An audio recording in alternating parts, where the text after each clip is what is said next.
Ephésiens chapitre 6. Nous allons lire à partir du 18e verset.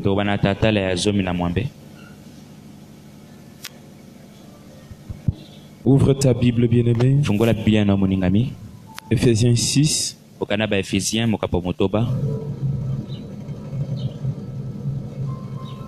Prenons le 13e verset et après nous prendrons le 18e.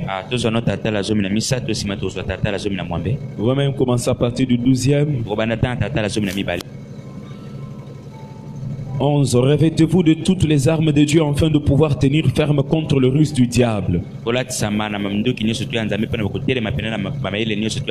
Car nous n'avons pas à lutter contre la chair et le sang, mais contre les dominations, contre les autorités, contre le prince de ce monde de ténèbres,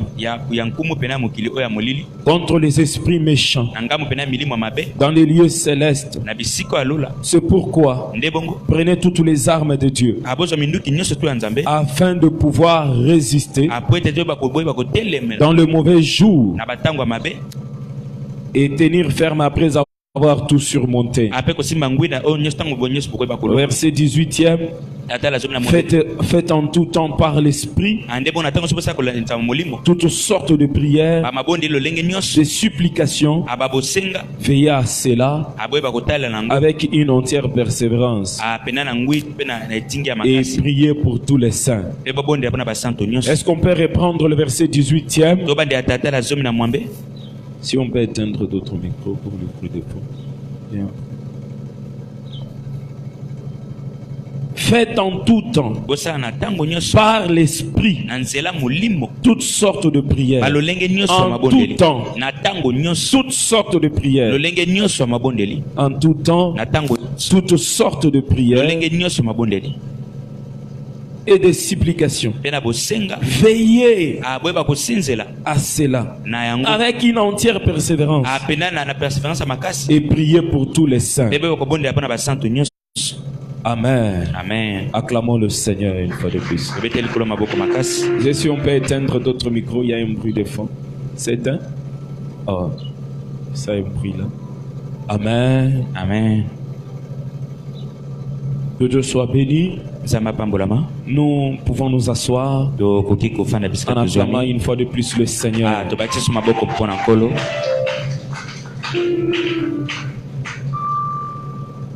Ce matin, nous allons parler de l'importance de la prière. L'importance de la prière. C'est ce dont nous allons partager ce matin.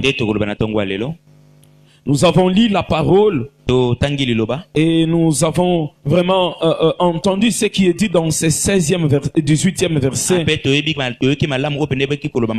comment est-ce qu'on répète prier en tout temps, toutes sortes de prières, des supplications, veillez avec une entière persévérance. Regardez comment est-ce qu'on donne l'importance à la prière. On dit que la prière doit être faite en tout temps. Et pas seulement une simple prière, toutes sortes de prières. Toutes sortes de prières. En tout temps. Et il faut veiller que cela soit fait. Il dit sans vous endormir. Persévérez. Veillez entièrement. Sans vous endormir. Alléluia. Amen. Faites en tout temps par l'esprit toutes sortes de prières, de supplications, veillez cela avec une entière persévérance. Et priez même pour tous les saints. En lisant ces versets, on comprend une chose. On doit prier. On doit prier. En tant que chrétien, on doit prier. Un homme m'a demandé, pasteur, est-ce qu'on peut avoir le salut par la prière? Le salut c'est par la foi, c'est pas par la prière. Je crois que j'avais déjà répondu à ça au premier jour. Le salut par la foi. Et pour le païen, Ainsi le païen est sauvé. Par la foi, il est sauvé en Christ. Mais celui qui est déjà sauvé, il y a des problèmes qui arrivent. Il y a des complications qui arrivent. Il est maintenant sauvé des problèmes. Sauvé des complications. C'est en implorant Dieu, en cherchant la face de Dieu, que Dieu peut délivrer l'homme, que Dieu peut le sauver. Une dame me dit ceci: pasteur, mon salut, c'est seulement pour être sauvé de l'enfer, ou le salut c'est seulement par la foi. Peut-être c'est l'incompréhension du mot salut. En lingala, quand quelqu'un prie, transformons ça en français. Seigneur, sauve-moi de cette souffrance. Amen, amen. Amen. Oh, Dieu m'a sauvé de l'accident. Dieu m'a envoyé le salut et m'a épargné de l'accident. Peut-être le mot français nous complique. Le salut c'est un mot français qui dit être sauvé, être délivré, être épargné, être saint et sauf. Ainsi la Bible dit prier, persévérer. Dans la version Lausanne, il est dit ceci: prions en tout temps, dans l'esprit, par toutes sortes de prières et des supplications, et veillons à cela avec toute persévérance et avec supplication au sujet de tous les saints. Veillez, persévérer entièrement à cela avec des supplications. Voyez comment est-ce que la prière est très importante. Et si la prière n'était pas importante, on allait aussi revenir encore sur le même mot. En tout temps, toutes sortes de prières avec persévérance pour tous les saints. Et il est encore dit priant avec supplication, avec persévérance.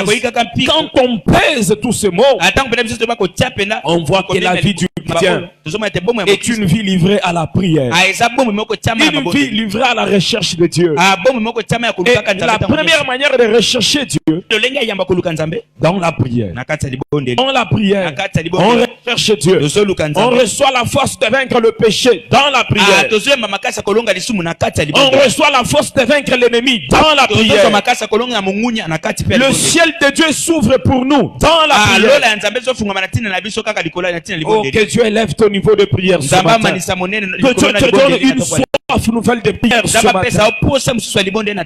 Voyons-nous l'importance de la prière. Et Paul connaissait que les gens peuvent tomber dans la paresse et dans la fatigue. Et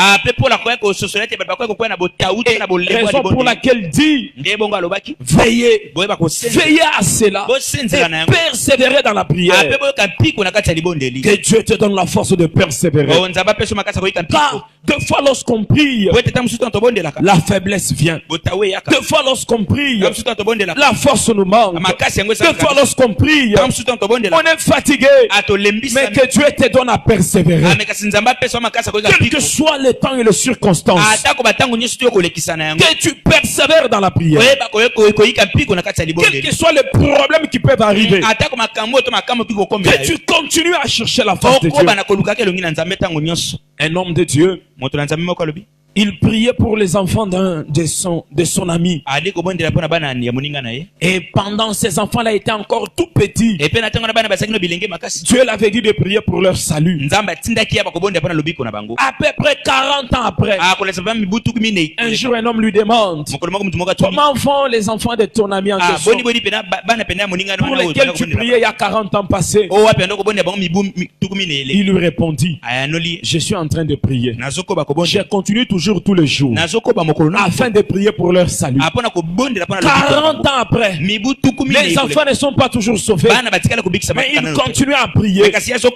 Hier, j'ai causé avec une sœur. Elle me dit ceci: je l'avais donné une prophétie et des orientations. Ça fait plusieurs années. Elle me rappelle hier. Elle me dit: je continue toujours à prier pour ce dont Dieu m'avait dit à travers vous. Parce que c'était des recommandations. Après des années, elle continue encore à prier. Bien-aimé, ne vous fatiguez pas. Avec le temps, l'homme se fatigue. Mais il faut savoir une chose: le temps de Dieu n'est pas le temps des hommes. Nous pouvons vouloir que Dieu le fasse aujourd'hui, mais Dieu veut qu'on persévère encore pendant 2 ans. Dieu veut qu'on persévère encore dans la prière pendant 3 ans. Son temps n'est pas le nôtre, mais ce que nous devons faire notre part. Et notre part, c'est la prière. Alléluia. Amen. Alors je vous encourage, faites votre part. Peut-être vous ne l'avez pas encore. Vous avez prié pendant 2 ans, tu n'as pas encore reçu. Continue à faire ta part. C'est tout ce que tu peux faire. Faire ta part. Priez sans vous endormir. Je prie que ce verset puisse brûler dans votre cœur, afin de prier sans vous endormir, de prier encore. Nous allons voir quelques points qui nous montre comment est-ce que la prière est importante. Premièrement, pourquoi nous devons prier sans nous endormir? Pourquoi nous devons beaucoup prier? Pourquoi la prière est importante pour nous? La première chose, parce que le diable existe. C'est la raison qu'on nous donne dans Ephésiens 6. On dit premièrement, nous n'avons pas à lutter contre la chair. C'est parce que le diable existe que nous faisons un combat dans la prière. Quand on cite les armes avec lesquelles on doit combattre, le casque du salut, le pied du zèle de l'évangile, le bouclier de la foi. Quand on nous dit tout ça, à la fin on couronne toutes les armes. C'est-à-dire quoi? Tu as l'argent, tu as le passeport, et on te dit au-dessus de tout ça, et par-dessus de tout ça, prier. C'est que quand tu auras toutes les armes, maintenant mets le visa, trouve le visa, alors tu voyageras. C'est ce que la Bible dit. Par-dessus tout cela, faites en tout temps par l'esprit toutes sortes de prières et des supplications. Veillez à cela avec une entière persévérance. Priez pour tous les saints. Après avoir cité toutes les armes et ce qui donne la force à nos armes, c'est notre vie de prière. Notre vie de prière donne la force à notre parole qui est l'épée. La parole est l'épée. L'épée avec laquelle on doit combattre dans ces combats spirituels. Et la Bible dit ceci: ajoutez la prière.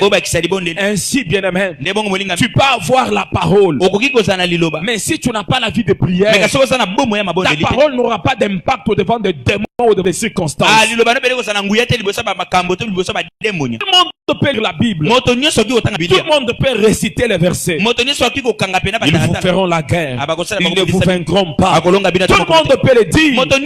Il faut avoir la puissance dans les paroles, afin que ce qui sort de toi ne soit pas seulement des paroles, mais soit puissante. Soit une puissance qui sort de toi.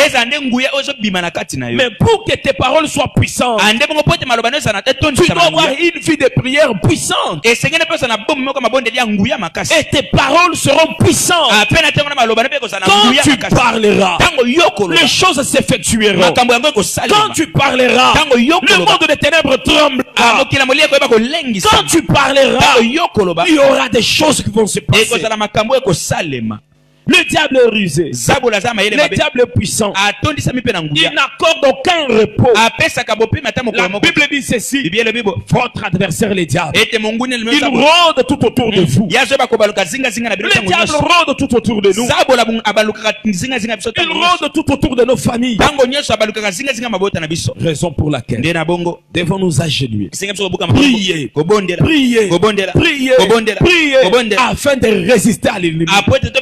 Afin de résister au diable. Combien de familles ont été détruites par les œuvres de ténèbres? Combien de familles ont été détruites par les œuvres de ténèbres? Il suffit qu'on en sorte un des enfants, qu'on lui donne la sorcellerie, même toute la famille peut tomber par terre. Mais si on a la vie de prière, si on a la vie de prière, combien de témoignages n'avons pas nous attendu par des sorciers qui disent on m'a donné la sorcellerie pour détruire la famille, pour faire ceci, pour faire cela. Le diable ne nous aime pas. Le diable ne nous aimera jamais jusqu'à ce que le Seigneur Jésus-Christ vienne nous prendre. Le diable ne nous aimera jamais. Et chaque jour il combattra l'église, il combattra les enfants de Dieu. David dit ceci: ils me font la guerre pendant que je ne les ai rien fait. Je ne les ai rien fait. Le diable n'attend pas que tu le provoques pour qu'il te combatte. Seulement être chrétien, c'est déjà un combat pour le diable. C'est déjà tout un problème pour le diable, toute une provocation pour le diable. Être chrétien, ça dérange le diable. Ainsi il va te combattre. La Bible dit ceci: ils vous feront la guerre. Même s'ils ne vous vaincront pas, mais vous aurez la guerre. Mais pour qu'ils ne vous vainquent pas, vous devez être disponible dans la présence de Dieu, dans la prière, afin qu'ils ne puissent pas vous vaincre. Retiens-le, bien-aimé. Le combat avec le monde des ténèbres est du jour au jour, jusqu'à ce que Jésus vienne nous prendre. Même lorsque Jésus nous prendra, le combat ne finira pas, parce que le diable rassemblera toute l'armée de la terre pour aller combattre les camps des saints. Lorsque nous viendrons pour le millénium, le diable continuera jusqu'à ce qu'il soit enfermé. Il s'appelle l'ennemi, le menteur, l'accusateur. C'est ça son nom. Il sera toujours contre nous. Bien-aimé, quelqu'un dira: mais pasteur, n'est-ce pas que le sang de Jésus nous couvre? Le sang de Jésus nous couvre. Le sang de Jésus nous protège. Mais nous devons prier. Car si nous n'avons pas besoin de prier, on n'allait pas nous dire que combattre, on n'allait pas nous dire que prier, on n'allait pas nous dire que chasser les démons. C'est que le sang de Jésus a sa part. Mais pour manifester la puissance du sang de Jésus, il faut que nous parlions en prière. Si tu ne parles pas, tu auras toujours le sang sur toi, sans que le sang ne fasse rien. Quand le diable vient nous combattre, n'est-ce pas qu'il voit le sang de Jésus? Et même Paul, l'apôtre de la grâce, était combattu par le diable.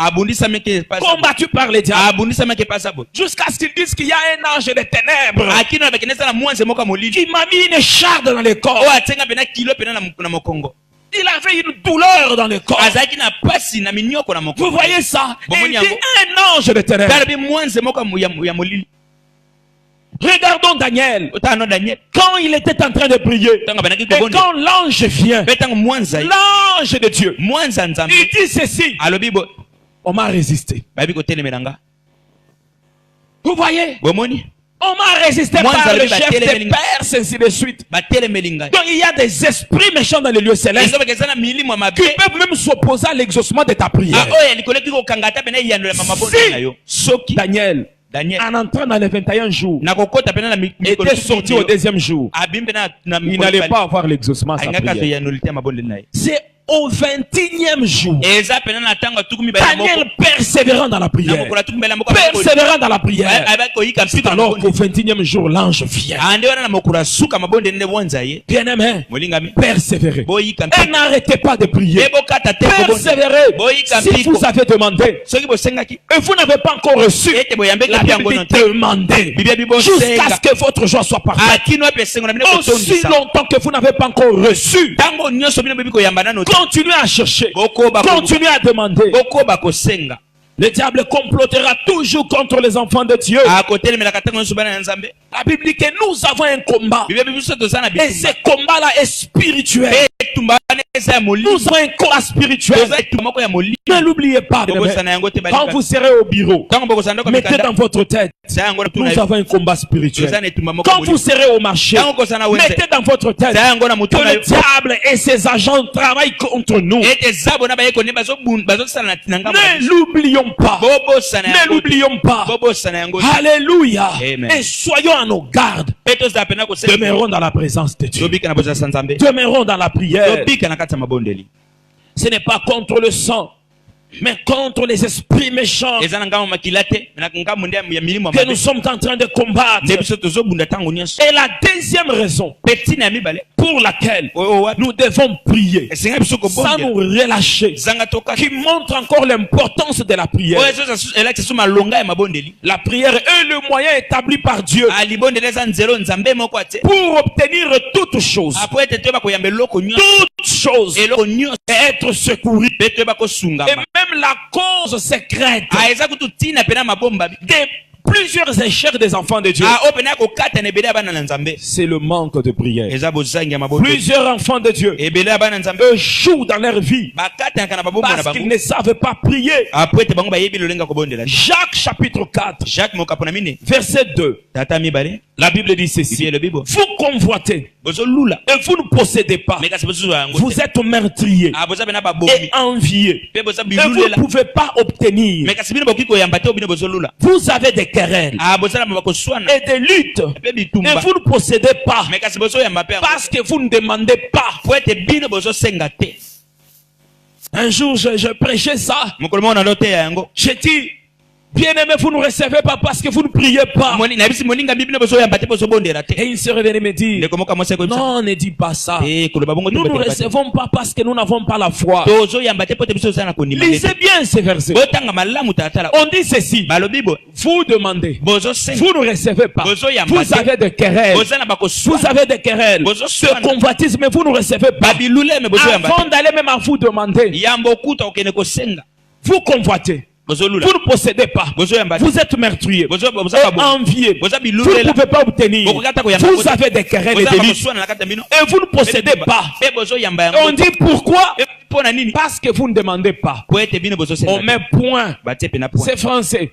Quand on met point, c'est fini par là. Si on avait mis point virgule, l'idée continue. Si on avait mis virgule, ça veut dire que c'est comparable à l'autre phrase qui vient. Mais quand on met point, on conclut l'idée. Et il y a une autre partie qui vient. Mais la première pensée s'arrête là. Vous ne demandez pas. Vous voyez la cause de l'échec de plusieurs enfants de Dieu. Avant d'aller à l'autre verset, il dit que vous demandez mal. Il faut d'abord demander. Parce que vous ne demandez pas, vous ne recevez pas. Point. Et maintenant il y a une autre partie. Vous demandez, vous ne recevez pas parce que vous demandez mal. Là c'est une autre partie. Mais on s'arrête d'abord par ici. On met un point. Bien aimé. Donc, la raison des échecs des enfants de Dieu, des problèmes de famille des enfants de Dieu, parce qu'ils ne savent pas prier, parce qu'ils ne savent pas demander, parce qu'ils ne savent pas chercher Dieu, ils ne savent pas chercher Dieu, ils ne savent pas l'importance de la prière. La Bible dit: vous pouvez toujours recevoir, vous pouvez toujours avoir, mais à condition de demander. De demander. de demander. Dites-moi, quel est le problème que Dieu ne peut pas résoudre? Quelle est la complication que Dieu ne peut pas résoudre? Mais le problème, ce n'est pas Dieu. C'est ceux qui s'approchent de Dieu. Ils doivent demander. Ils doivent demander à Dieu. Troisième raison. Et troisième importance de la prière. Les apôtres que Jésus-Christ lui-même avait établis. Il les avait établis pour être le modèle de l'église. Et même l'apôtre Paul va plus loin. Il dit ceci: soyez mes imitateurs. Très loin. Soyez mes imitateurs. Il dit que Dieu avait établi les apôtres pour qu'ils soient des modèles pour l'église. Et Paul dit à Timothée: sois un modèle pour le fidèle. En parole, en foi, en conduite. Mais ces apôtres que Jésus avait établis avaient fait de la prière l'affaire la plus importante de leur vie. La prière pour les apôtres était l'affaire la plus importante de leur vie. Écoutez ce que la Bible dit. Les 12, ayant convoqué la multitude des disciples, il dit: il ne convient pas que nous lisions la parole de Dieu pour servir de table. Voyez donc, frères, parmi vous, 7 hommes de bon témoignage, 7 personnes de bon témoignage, plein d'Esprit Saint et de sagesse, que nous établirons pour ses besoins. Quant à nous avons des choses importantes à faire. Quant à nous, nous persévérerons dans la prière et dans le service de la parole. Actes des apôtres 6, 2 à 4. Ils étaient embrouillés. Ils devraient donner à manger aux gens. Ils devraient servir les gens. Ils disent ceci: ça va nous empêcher de faire notre travail. Nous avons des plus importantes à faire. Et nos plus importantes à faire, la prière et la parole. C'était les affaires les plus importantes pour les apôtres. Ainsi, ils passèrent tout leur temps dans la prière. Ils priaient. Ils cherchaient Dieu. Ils priaient en tout temps. Ils cherchaient la face de Dieu. Ils n'arrêtaient pas de prier. Et les autres pouvaient servir. Les autres pouvaient faire d'autres services. Mais les apôtres étaient à la prière. Dans Romains chapitre 1, versets 9 à 10, l'apôtre Paul dit ceci: Dieu, que je sers à mon esprit dans l'évangile de mes témoins, que je fais sans cesse mention de vous, sans cesse, demandant continuellement dans mes prières d'avoir enfin par sa volonté le bonheur d'aller vers vous. Sans cesse je prie, continuellement je prie, je fais mention de vous. Même l'apôtre Paul, l'apôtre de la grâce, prier toute sa vie. Vous le lirez même dans Ephésiens 1, 15 à 16. Il priait. Il y a des gens qui disent: nous sommes au temps de la grâce. Priez beaucoup. Hein? L'apôtre, lui qui était l'apôtre de la grâce, lui qui nous a parlé de la grâce, il priait continuellement, sans cesse, sans cesse. Il savait ce que c'est la grâce. Et il savait la puissance de la prière. Bien-aimé, ne vous trompez pas. Si tu ne sais pas parler, tu ne sauras pas vivre. On vit au niveau de ce qu'on sait parler. Alléluia. Amen. On vit au niveau de ce qu'on sait dire devant Dieu.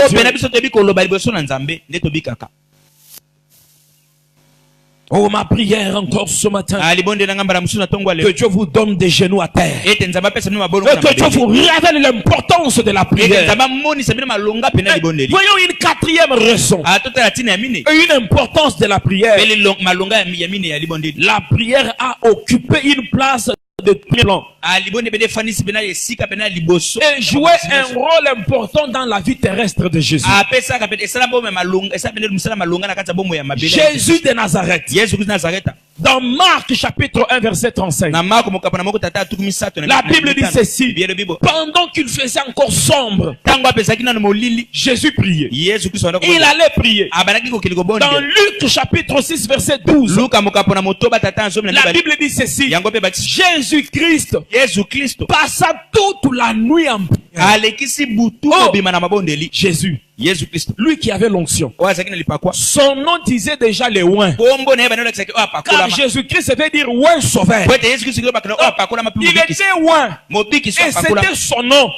L'onction était son nom. Il n'avait pas besoin d'onction. Car l'onction était déjà son nom. Il n'avait pas besoin de chercher pour sauver. Car le sauveur était son nom. Il passe toute une nuit dans la présence de Dieu. Il prie.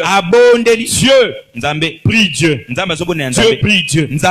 Dieu priait. Vous voyez ça? Et nous refusons de prier. Mais Jésus qui était Dieu, toute une nuit, bien aimé, Jésus pouvait ordonner. Et les choses arrivaient. Mais il passa toute une nuit. Oh, que Dieu fasse grâce. Afin que tu aies des veillées personnelles de prière. Où tu pries seul dans ta maison. Pendant toute une nuit, tu es là. Tu n'abandonnes pas. Tu n'abandonnes pas. Tu cherches Dieu. Bien aimé, quand tu cherches Dieu, les hommes te chercheront. Quand tu cherches Dieu, les hommes viendront te chercher. Quand tu t'attaches à Dieu, les choses viendront vers toi. La Bible dit ceci. Cherchez premièrement le royaume. Le royaume c'est Jésus. Le royaume c'est Dieu. Le royaume c'est la vie éternelle. Cherchez premièrement Dieu. Et tout vous suivra. Ça va vous suivre par-dessus. Que Dieu relève ta vie de prière. Oh, je dis que Dieu relève ta vie de prière. Que Dieu relève ta vie de prière. Que Dieu relève ta vie de prière. Bien-aimé, tous les vaillants hommes de Dieu dans l'histoire de l'église ont été des hommes de prière. Tous. Peut-être chacun avait son ministère. Chacun avait son don. Mais tous étaient des hommes de prière. Pour la prière, ils étaient tous hommes de prière. Wesley, un homme de prière. Finney, un homme de prière. Torrey, un homme de prière. Tous ces hommes qu'on a connu au Congo, Adinabala, un homme de prière. Ferno, un homme de prière. Tous ces hommes-là qu'on a connus, ils savaient s'agenouiller. Ils savaient chercher Dieu. Ils savaient le secret de la prière. C'est seulement nous qui voulons aller loin sans d'abord creuser en profondeur. Sans d'abord creuser en profondeur. Mais nous voulons aller plus loin. Plus loin. Sans creuser en profondeur. Que Dieu fasse de vous un homme de prière. Que Dieu fasse de vous une femme de prière. Que Dieu fasse de quelqu'un qui cherche Dieu sans se relâcher.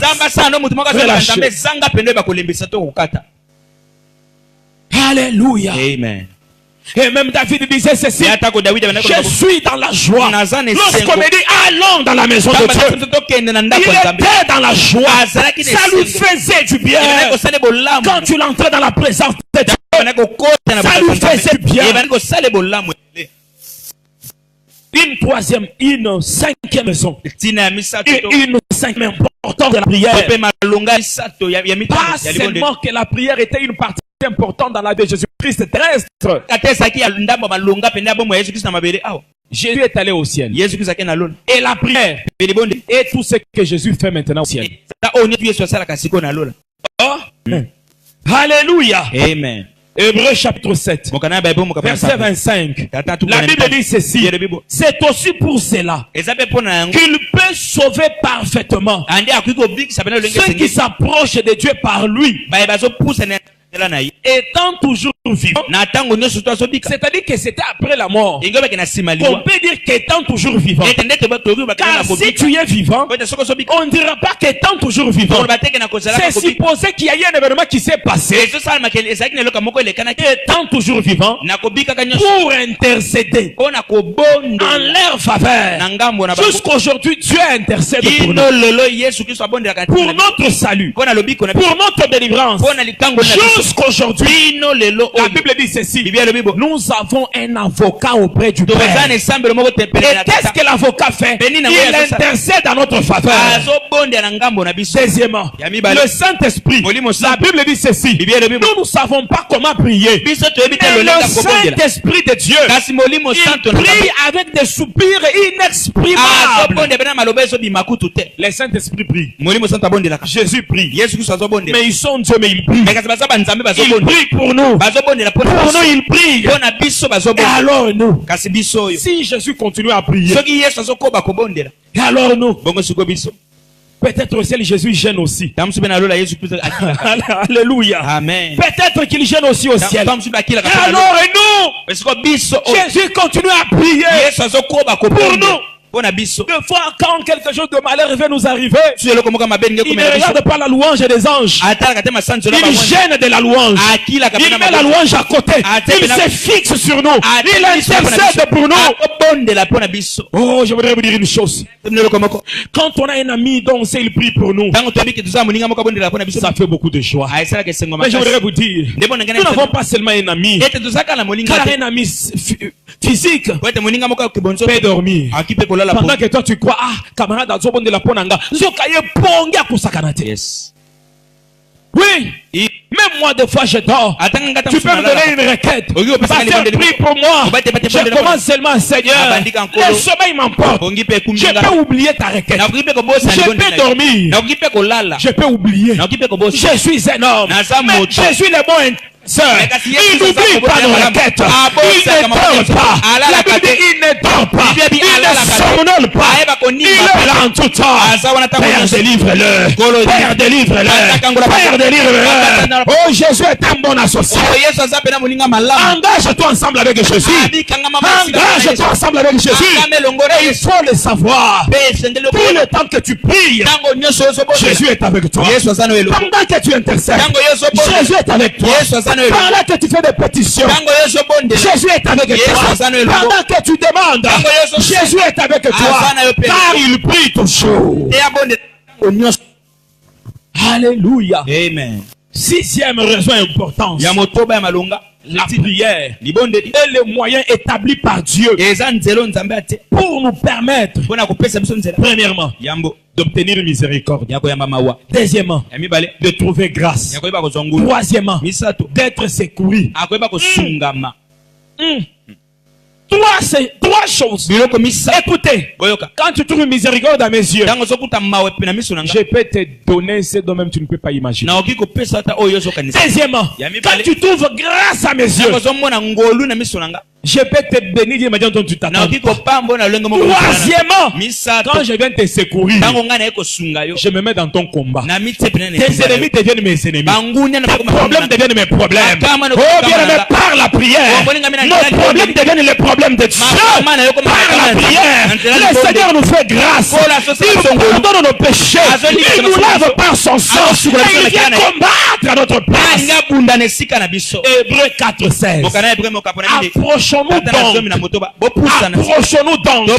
Tu as dit à quelqu'un ce matin, approche-toi donc. Approche-toi donc. Et comment tu dois t'approcher ce matin? Avec assurance.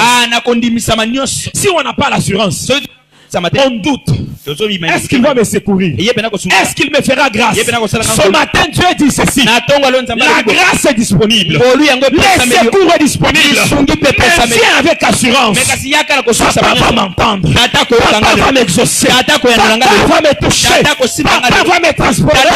Approche-toi avec assurance. Et où est-ce que tu vas t'approcher ce matin? La Bible dit du trône de grâce. C'est un trône de grâce. Un trône de grâce.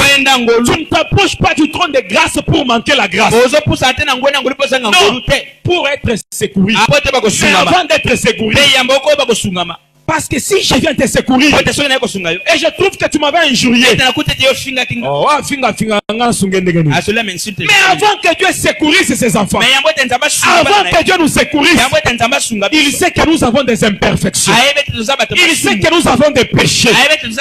Il fait d'abord une chose, il envoie la miséricorde avant. Quand tu reçois la miséricorde, il dit je ne pars pas d'abord, il envoie encore la grâce.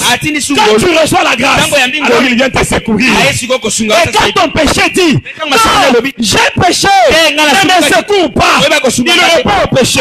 J'ai envoyé la miséricorde, j'ai envoyé la grâce, tu n'as rien à faire, j'ai le secours maintenant. Quel que soit ton péché, tu envoies la miséricorde, tu envoies la grâce, et il vient te secourir. Quelque chose que le diable peut t'accuser avec, Dieu dit ceci, j'envoie la miséricorde, j'envoie la grâce. Diable, qu'est-ce que tu as à voir? Affaire en est de même pas cette affaire. Ça ne te regarde même pas cette affaire. Dans la miséricorde, le diable n'a pas d'espace. Il n'a pas d'espace. Le diable n'aura jamais de miséricorde toute sa vie. Dans la grâce, le diable ne connaît pas ce que c'est la grâce. Il a péché. Il n'a jamais été pardonné. Il ne sera jamais pardonné. Même s'il demande pardon, il ne sera jamais pardonné. La grâce n'est pas le lot du diable. Quand le diable viendra nous accuser, Dieu lui dira, tu connais la miséricorde? Oh non. Depuis que je suis créé, j'ai péché. J'ai pas eu la miséricorde. Fais-toi. Il dit non, je vais le toucher. Dieu dit, tu connais la grâce? Oh non. Depuis que j'ai péché, je n'ai pas trouvé grâce. Alors ce n'est pas ton affaire. Quitte la vie de mon enfant. Oh, je dis ce matin que le diable déloge de ta vie. Car ce ne sont pas ses affaires. C'est l'affaire de la grâce. C'est l'affaire de la miséricorde. Ça n'appartient pas au diable. C'est un terrain que le diable ne maîtrise pas. Oh, j'arrête par là. Je voudrais seulement vous dire une chose. Les terrains de la grâce, les terrains de la miséricorde, le diable ne les maîtrise pas. Le diable peut nous combattre. Le diable peut nous chercher des problèmes. Mais quand la grâce viendra, le diable continuera à nous combattre. Pendant que Dieu nous avait déjà élevés en haut. Quand tu viendras pour nous combattre, il trouve qu'il y a seulement du vent. Car nous étions emportés dans la grâce. Le diable ne comprend pas ce que c'est la grâce. Raison pour laquelle il continue à nous attaquer. Mais il ne sait pas qu'à la croix Dieu l'avait déjà fait. Il ne sait pas qu'à la croix nous avons trouvé grâce. Je viens te dire une chose. Ne t'inquiète pas ce matin. Dieu a dit ceci. Approche-toi avec assurance. Avec assurance. Il ne va pas te frapper. Car il a la miséricorde entre ses mains. Comment avec la miséricorde te frappera-t-il? Il a la grâce entre ses mains. Comment ayant la grâce entre les mains, Dieu va te tuer? Quand il lèvera la main pour te tuer, la grâce dira, oh Père, souviens-toi de la croix. Oh Père, comment tu veux le frapper? Je suis là. Dieu ne peut pas nous frapper. Pendant que nous nous approchons de lui avec assurance, quand tu nous lèveras la main, la grâce crie et dit, oh Père, fais-le grâce. Fais-le grâce. Ce matin Dieu te fait grâce. Ce matin Dieu te fait grâce. Avant de toucher à son secours, approche-toi devant Dieu et dis à Dieu, fais-moi grâce. Je viens chercher la grâce. Elle est toujours disponible. La grâce n'est pas épuisée. Elle n'est pas épuisée. Dis à Dieu, donne-moi la grâce. Donne-moi la grâce. Quand tu te demanderas, que veux-tu? Ne lui dis pas le mariage. Ne lui dis pas le voyage. Dis-lui la grâce. Et quand tu auras la grâce, grâce. Plonge-toi entre ses mains. Et tu lui mets voilà entre tes mains. Voilà entre tes mains. Alors souviens-toi de moi. Approche-toi. Approche-toi mon frère. Approche-toi ma soeur. Et désire la grâce. Il viendra te secourir. Quand tu auras la miséricorde, il viendra te secourir. Quand tu auras la grâce, il sera près de toi. Dieu, répands ta grâce sur moi. C'est ce que l'enfant prodigue a dit. Il a dit, Père, j'ai péché contre toi. Je ne sais pas comment entrer dans la maison en tant que fils. Fais-moi grâce. Prends-moi même comme un serviteur. Fais-moi seulement grâce. Et il y a une chose que le Père a fait. Il n'a pas pris son fils comme un serviteur. Il l'a restauré. Il l'a encore habillé. Il a encore donné l'autorité. Un anneau droit. Le signe de l'autorité. Ce matin, Dieu veut restaurer quelqu'un. Il veut te donner encore l'autorité que tu as perdue. Humilie-toi, bien-aimé. Tu peux t'agenouiller. Tu peux te prosterner. Je suis fautif. J'ai échoué. Je veux la grâce. Je veux seulement la grâce. Je veux seulement la grâce. J'ai échoué, mon Dieu. J'ai échoué. J'ai échoué. J'ai essayé par mes efforts.